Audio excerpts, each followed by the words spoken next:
Toi comme moi, on est des gros consommateurs de YouTube. Tu m'as fait peur. Et en fait, dernièrement, j'ai regardé une vlogueuse que j'aime beaucoup. On a déjà discuté, on en discute souvent. C'est Amy Plante. Toi comme moi, on adore ses débuts de vidéos.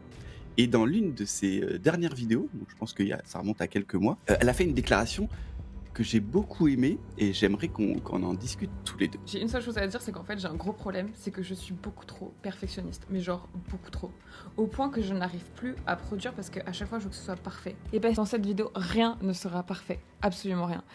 Là j'ai préparé une introduction qui est toute bien ficelée, rien à foutre, rien à foutre. Méga sujet. Super. Alors déjà, je vais rebondir sur Amy Plante et faire un petit détour par Leda Situation. Ouais. Parce que Amy Plante, quand on regarde ses vidéos, on a l'impression que c'est tourné à l'arrache. On a vraiment l'impression que elle a pris son téléphone, ça tremble, elle nous dit un truc. On n'a vraiment pas du tout l'impression que c'est préparé. Et là, ce qu'elle dit, en substance, nous on le sait, mais la plupart des gens qui regardent ces vidéos ne le savent pas, c'est que c'est extrêmement préparé, scripté, etc. Et qu'en fait, à la manière d'un Steve Jobs quand il faisait ses conférences, pour être à l'aise devant tout le monde et avoir l'air de s'en foutre complètement et d'être le gars le plus sympa du monde, en fait, il avait révisé son pitch 200 fois ou 1000 Ouais. fois parfois. Et en fait, il y a vraiment, et ça va vous arriver quand vous allez tourner vos vidéos YouTube, soit vous ne faites aucun entraînement, aucun script, rien du tout, et vous allez être à l'aise d'une traite, mais dans ce cas-là, ce ne sera pas structuré, ce ne sera pas très bien, etc. Soit vous allez commencer à peut-être répéter une deuxième fois, troisième fois, quatrième fois, et là, ça commencera à être structuré, mais vous ne serez pas à l'aise. Et si vous voulez à nouveau redevenir à l'aise et être structuré, il faut avoir répété beaucoup, beaucoup, beaucoup de fois ou avoir travaillé beaucoup, beaucoup son contenu pour redonner l'impression que c'est naturel, en fait.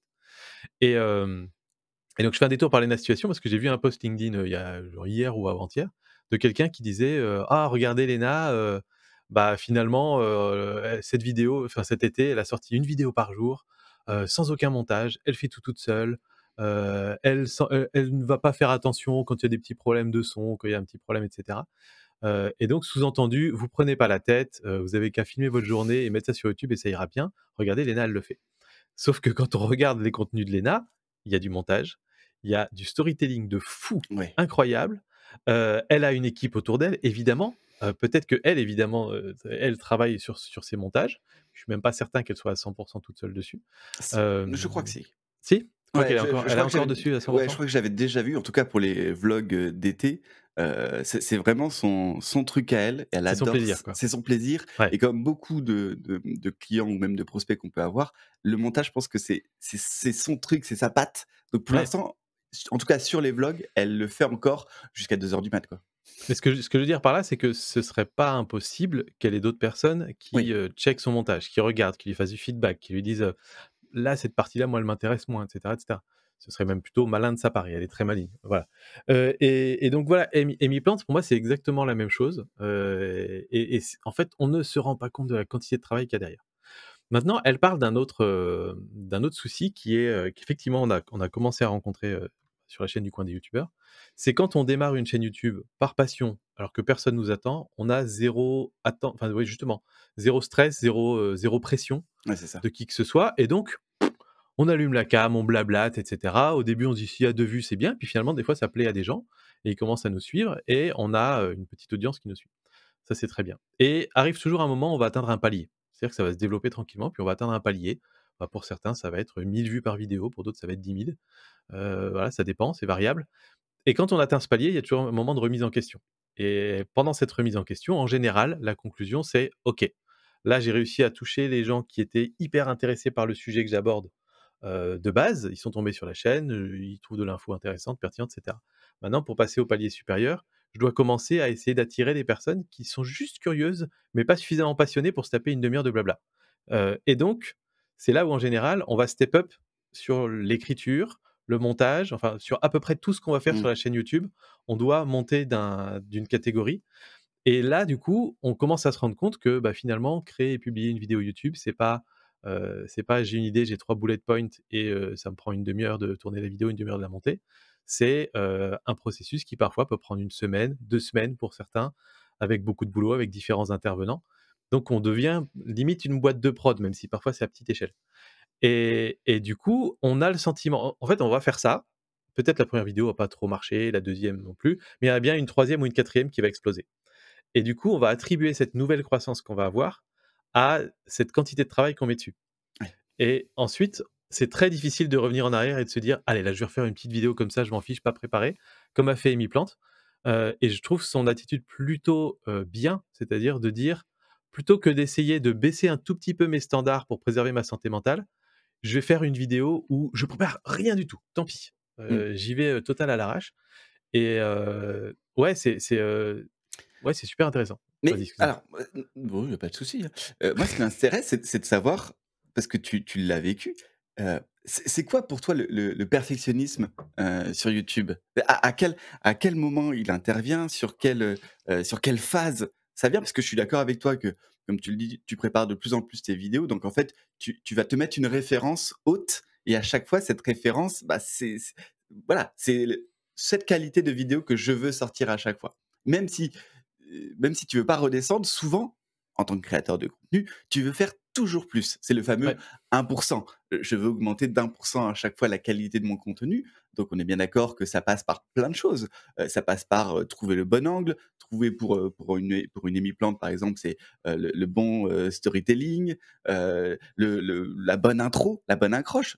Nous qui sommes les premiers à dire: «Attention, l'accroche, c'est très importante». Elle te fait une accroche pour dire en gros: «Putain, j'y arrive pas en ce moment, je procrastine», hein, parce que si on lit derrière, entre les lignes, c'est ce qu'elle est en train de dire, hein. Elle a pas non plus une fréquence de publication où elle sort pas un vlog toutes les semaines. C'est peut-être un tous les mois, un tous les 2 mois des fois. Donc à quel moment ça intervient? En tout cas, par exemple pour toi? Parce que toi, je sais que tu as eu cette période de se dire: Là, non, je peux pas sortir ça ou je peux pas le Ouais. faire comme ça». Ouais, il y a plusieurs raisons. Il y a déjà, le fait il y a une certaine peur quand on est créateur de contenu à, comment dire? À proposer plusieurs formats différents sur sa chaîne. Mmh.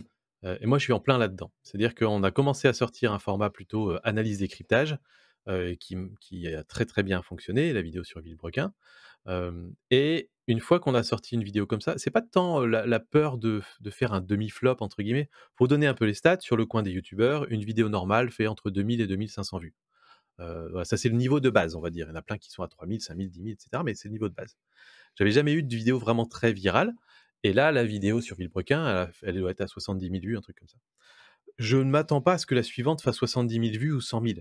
J'ai Ouais. pas, voilà, je m'attends pas non plus à ce genre de stats. Et si la suivante fait 5 000, je suis content parce que c'est mieux que mon niveau de base et ça me va bien. Donc c'est pas là qu'il y a le frein. Mais le frein, il est plutôt de se dire: «J'ai sorti une vidéo avec, ouais, ce niveau-là et puis une analyse d'une grosse chaîne YouTube et cetera». J'ai peur que si demain je sors une vidéo où je vais, expliquer des analytics, en profondeur, sans parler d'un youtubeur connu ou un truc comme ça, bah, que tous les gens qui m'ont découvert par cette vidéo Villebrequin, Mmh. soient pas intéressés par celle-là, que ça envoie un mauvais signal à YouTube et que finalement, bah, je les ai chopés une fois et je les reverrai plus jamais. Ça, c'est une peur qu'on a. En réalité, les systèmes de recommandation YouTube sont assez intelligents pour être capable de comprendre que parfois on peut faire des contenus un petit peu différents sur sa chaîne et qu'une personne peut skipper la prochaine, mais si la suivante, à nouveau, a une petite viralité, YouTube va les retrouver, hein, les gens qui ont regardé la vidéo Villebrequin et leur proposer. Donc, en fait, c'est une peur qui est infondée, mais qu'on a toujours et que moi j'ai encore. Donc voilà, c'est pas facile à contrôler. Donc ça, c'est une des raisons. Et après, ouais, une autre raison, c'est le côté de, ouais, reconnaître qu'on accepte de baisser ses standards. Mmh. Et c'est vachement dur en fait, de faire ça. C'est comme si, vous vous dites certains d'entre vous qui font du sport par exemple, si vous dites, «Je fais mon footing, je fais mon 10 kilomètres en 1 heure», et que vous savez que vous êtes capable de faire ça, est-ce que vraiment vous allez arriver un jour à courir un 10 kilomètres en vous disant: «Aujourd'hui, je fais vraiment relax, je le fais en 1 heure et quart». Bah, en général, il y a toujours un moment où tu te dis: «Bah non, je suis capable de le faire en 1 heure. Allez, je pousse et j'y vais». Ouais. Et c'est un peu ça quoi, c'est un peu et ça peut freiner aussi pour une autre raison, c'est que, en fait, on est sur un média, YouTube, sur lequel ce type de format, ce type de contenu n'est pas rentable du tout. Faire une vidéo type Villebrequin, sans compter que nous on a dépensé de l'argent pour se payer les services de quelqu'un qui écrit des scripts et cetera, pour nous Mmh. aider là-dessus, mais tout le temps qu'on a passé au montage, à l'écriture, à la recherche et cetera, Si je devais facturer ça, je facturerais ça, je sais pas, 3 000 € peut-être. Ça nous a coûté peut-être 3 000 € de temps humain, plus de prestat, et cetera. Et en retombées, purement AdSense, si on a gagné 70 balles, c'est bien, quoi. Oui. Peut-être un peu plus, allez, 120, 130.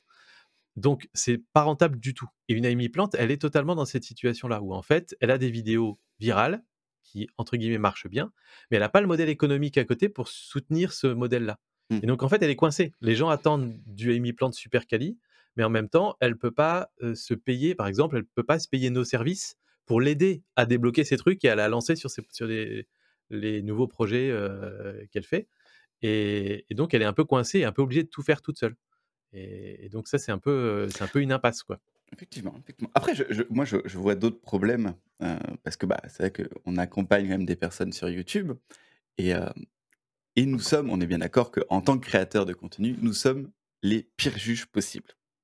Oui, C'est-à-dire, on est très exigeants envers, notre propre contenu et je le vois avec toi, tu as pas cette même, ce même discours quand c'est les clients. bien sûr. Je m'explique, pour que vous compreniez bien. Donc, comme j'ai dit, on accompagne des clients, de la stratégie, du montage et sur du montage, on a des clients qui sont assez exigeants, sur certains points de C'est le leurs moins qu'on puisse vidéos. dire. Alors ce qui est encore une fois, ce qui est tout à fait normal. C'est souvent, c'est leur bébé qui nous confie, donc c'est normal qu'ils soient exigeants. Mais il y a un certain moment où en fait cette exigence et ce perfectionnisme, j'aime bien dire qu'il y a que eux qui vont voir la différence. Mmh. Je m'explique. Vous mettez une illustration, du b-roll, une vidéo, peu importe, une image, et en tant que créateur de contenu, vous dites oui, il faut qu'elle apparaisse comme ça à telle seconde, qu'il y ait un fade ici. Oui, mais on est d'accord que ce petit changement, et je vous le dis franchement, il va pas changer grand-chose à votre rétention de base. On va perdre du temps en tant que créateur de contenu ou nous, en tant qu'agence, à faire ces modifications qui ne vont strictement rien changer. Voilà, et ça, Sylvain, toi, je le sais, des fois tu te dis: «Bah, non, il y a pas besoin». Enfin, on est à 18 minutes de vidéo. Les personnes qui sont là, c'est pas parce qu'il y a eu un mauvais enchaînement ou qu'il y a un truc qui oui, on pourrait toujours faire mieux, que ça va changer grand chose. La personne qui était là à 18 minutes, elle va rester jusqu'au bout de la vidéo. Par contre, là où, on fait très attention, c'est souvent sur les premières secondes, les 30 premières secondes. Là, je suis d'accord pour être très perfectionniste et très exigeant sur les premières secondes parce que les intros sont très importantes. Mais le perfectionnisme, c'est ça le problème du perfectionnisme, c'est que vous voulez faire des modifications que vous seul allez voir et pas Ouais. le viewer. Le viewer, au bout d'un moment, il est parti avec vous. Ça y est, il écoute votre vidéo, il vous voit et franchement, c'est pas un petit fade up ou un son, pas assez fort. Bref, voilà. Donc c'est ça pour moi le perfectionniste des créateurs et c'est pour ça qu'au bout d'un moment, eux, quand ils regardent leur contenu, quand ils produisent du nouveau contenu, ils vont avoir plein de petits endroits où ils vont être extrêmement exigeants et ce qui va ramener une montagne de travail et donc, procrastiner. Parce que, c'est aussi de la charge mentale. Ça, il faudra qu'on en fasse un jour, mais cette charge mentale de se dire: «Attends, il faut changer ça, j'ai une vidéo qui est prête, mais attends, non, là, il faut changer, là, il faut changer» et bah, petit à petit, je pense qu'il y a pas mal de créateurs de contenu qui n'osent plus sortir de vidéos ou qui ont du mal à sortir des vidéos à cause de ces petits changements et qui, honnêtement, on va se le dire, encore une fois, ne changeront pas grand-chose pour le spectateur. Ouais, c'est exactement ça. Tu as très bien décrit le truc.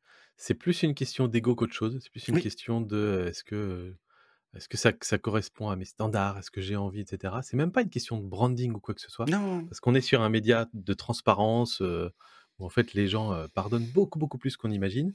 mmh, Donc effectivement, à part le début de vidéo qui est super important, Amy Plante, sa communauté, elle peut l'écouter parler de pommes de terre, il y a pas de problème, ça ce sera intéressant, on va la suivre parce que, voilà. Et c'est vrai, oui, je le sens moi-même avec mes propres contenus. En fait, il y a aussi une question de confiance en soi. On est ses pires critiques en général, on est sa mmh, propre pire critique et on se rend pas compte de, à quel point notre communauté est prête à nous suivre même dans des formats, complètement pétés, en fait. oui, oui. Et donc on a tendance à vouloir toujours plus préparer, professionnaliser, et cetera, et ça peut même être un risque parce qu'il y a des créateurs qui, régulièrement vont partir dans du trop préparé et ils vont perdre le côté authentique qu'ils avaient au début, justement, Ouais. et ça on peut nous le reprocher au bout d'un moment en disant ah c'est plus comme avant entre guillemets, j'aimais mieux la Amy Plante authentique, j'aimais mieux le Sylvain authentique avant, etc.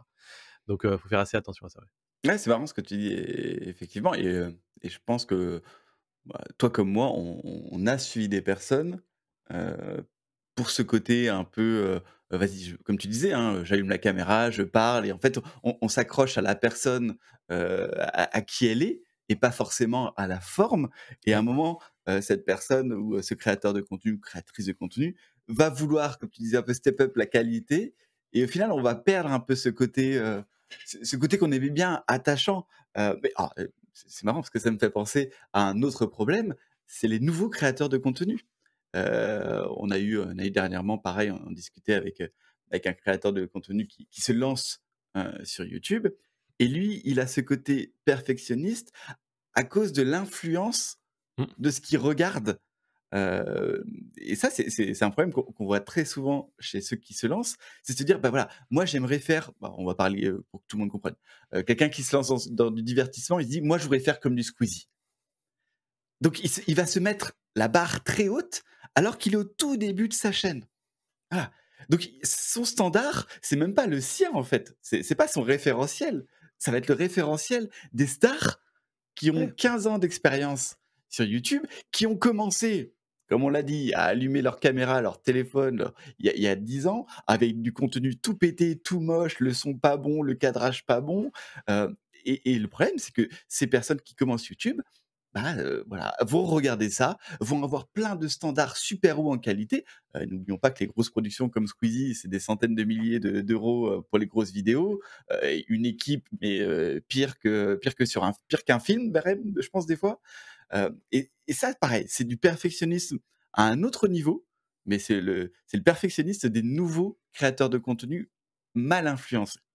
Et ouais, on le voit ça, hein. Alors oui, c'est vrai qu'il y en a un certain nombre qui ont un perfectionnisme mal placé, j'ai envie de dire.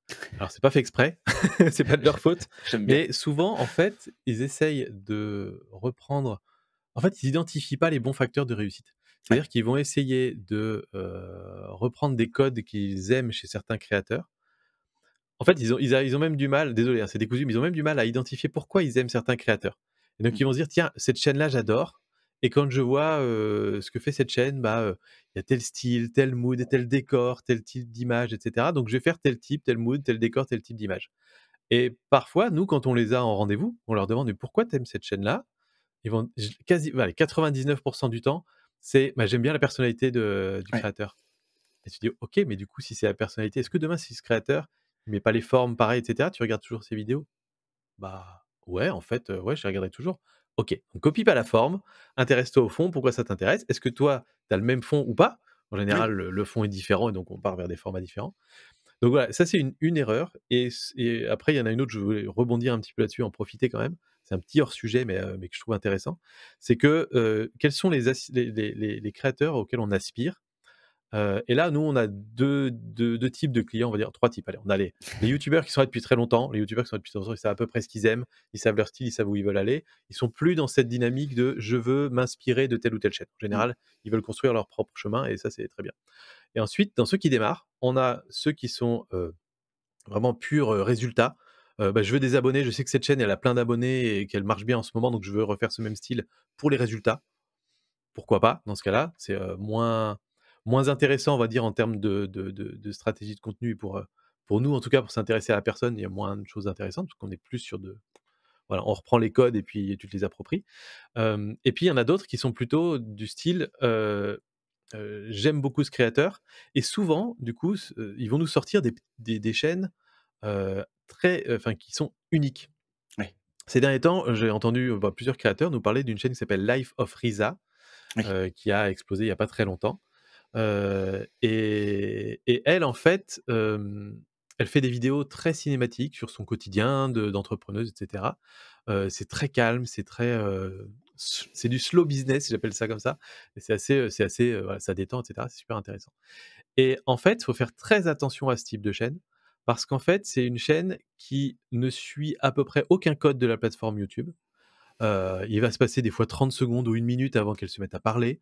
Il y a plein de beaux plans, plein de trucs comme ça et du coup, on peut être tenté de se dire: «Je vais, recopier un peu ce modèle-là». Mmh. Sauf qu'en fait, c'est des chaînes où en fait, sur ces formats-là, c'est winner takes all. C'est-à-dire que il y a sa chaîne et il y a plein d'autres chaînes qui existent sur des concepts similaires qui n'intéressent personne. Ouais. Et en fait, on va suivre une chaîne de ce type-là, probablement la sienne parce qu'elle est exceptionnelle. Et en fait, on n'en suit qu'une parce que c'est le petit plaisir qu'on a de temps en temps et les autres, on les suivra jamais. C'est un peu comme des chaînes satisfaisantes. Il y a des chaînes hyper satisfaisantes, je sais pas, de cuisine ou d'autres choses. On va toujours prendre la meilleure des meilleures parce qu'on aime bien voir quelqu'un construire un gâteau incroyable, une pâtisserie incroyable. Et puis les autres, on va pas les regarder. Bah là, c'est un petit peu la même chose. Et en fait, ça, c'est risqué quand vous démarrez la création de contenu. Nous, on vous conseille plutôt de partir sur une thématique où quand les gens s'abonnent à une chaîne YouTube, ils vont s'abonner à 5, 6, 8, 10 autres pour avoir des différences de point de vue, se forger une opinion. Voilà. Et ça, c'est plus intéressant et moins risqué, on va dire, que d'aller sur une niche où c'est winner takes all. OK, non, j'aime bien cette petite aparté. Bon, ça revient un peu sur le perfectionniste, hein. Attention à ce que vous faites, surtout au démarrage, mais le perfectionnisme, c'est vraiment un problème qui peut intervenir à chaque type de client et peu importe. Pour terminer un petit peu, hem, comment on combat ce perfectionnisme, Sylvain? Est-ce qu'il y a des trucs à faire? Toi, est-ce que tu mets des choses en place pour pour éviter de trop procrastiner parce que ta vidéo est pas assez quali par rapport à ton référentiel? Pour ce qui est de le combattre tout seul, je pense que je suis mal placé parce que je suis encore en train de le combattre, donc voilà, soyons honnêtes.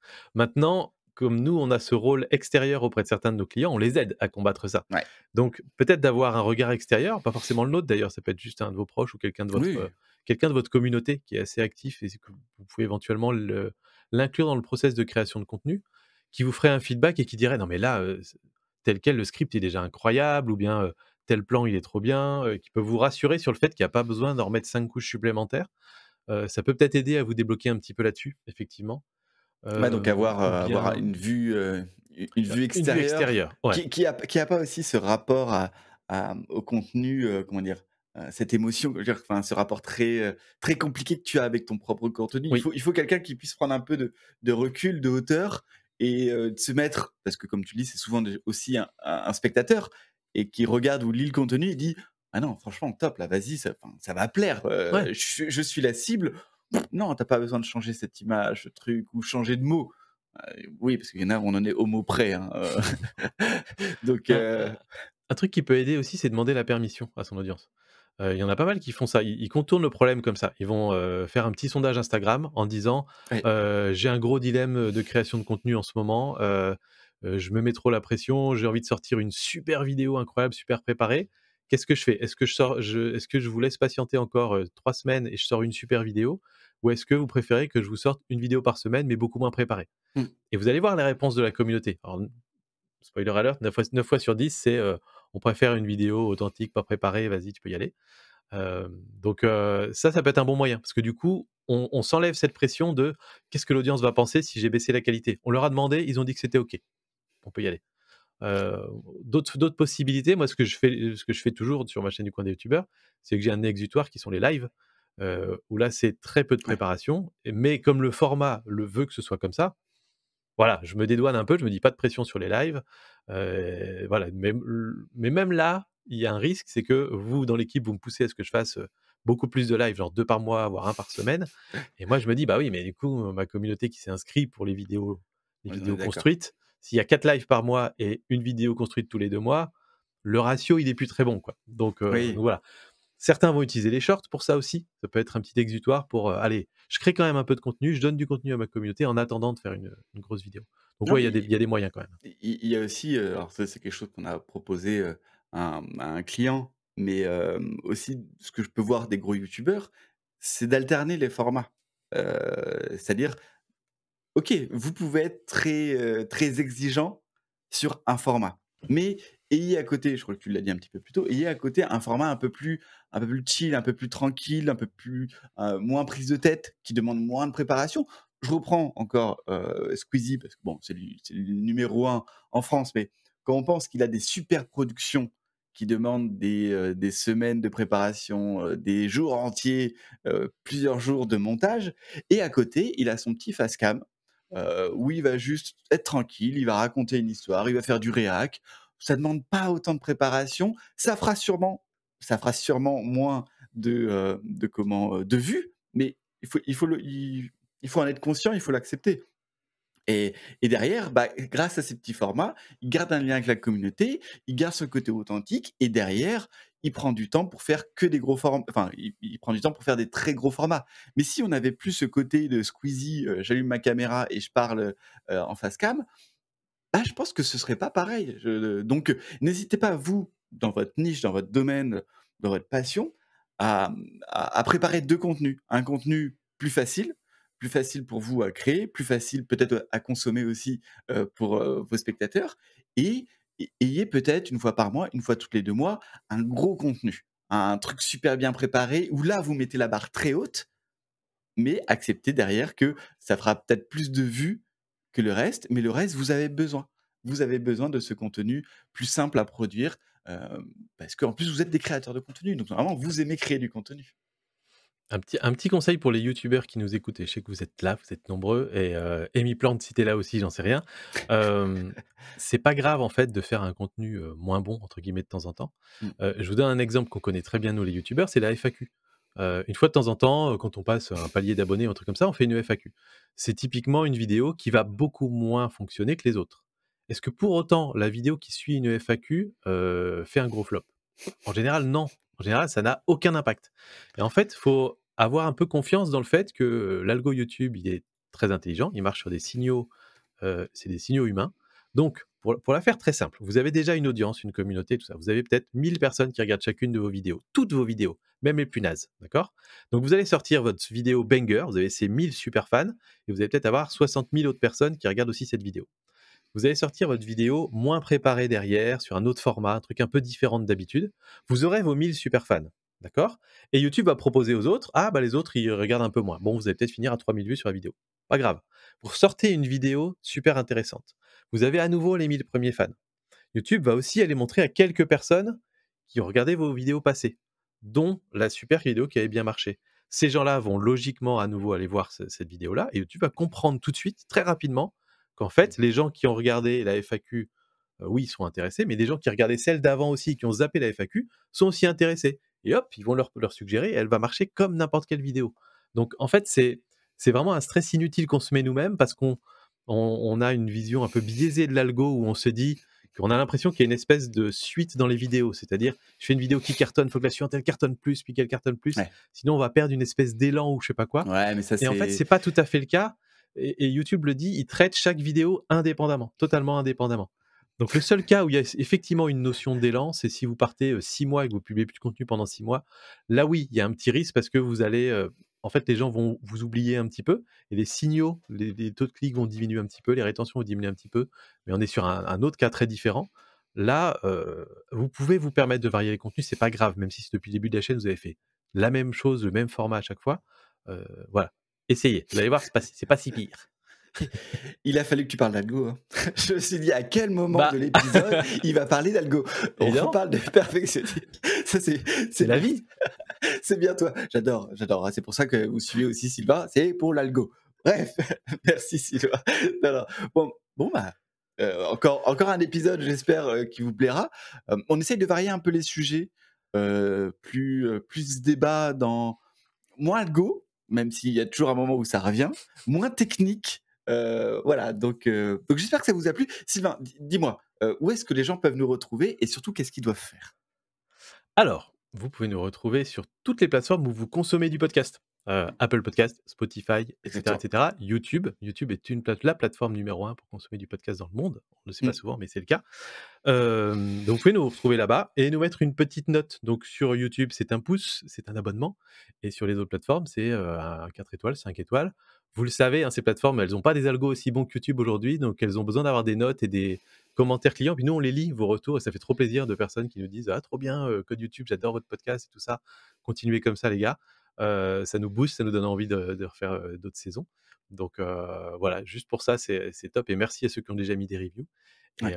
Et pour moi, c'est déjà pas mal. Et puis si vous voulez discuter avec nous, en commentaire Voilà. YouTube ou sur LinkedIn. Et si Amy Plante, tu veux discuter un petit peu de ce problème de perfectionnisme, on a des LinkedIn avec Sylvain, hein, Sylvain Lepoutre, Mathieu Germer.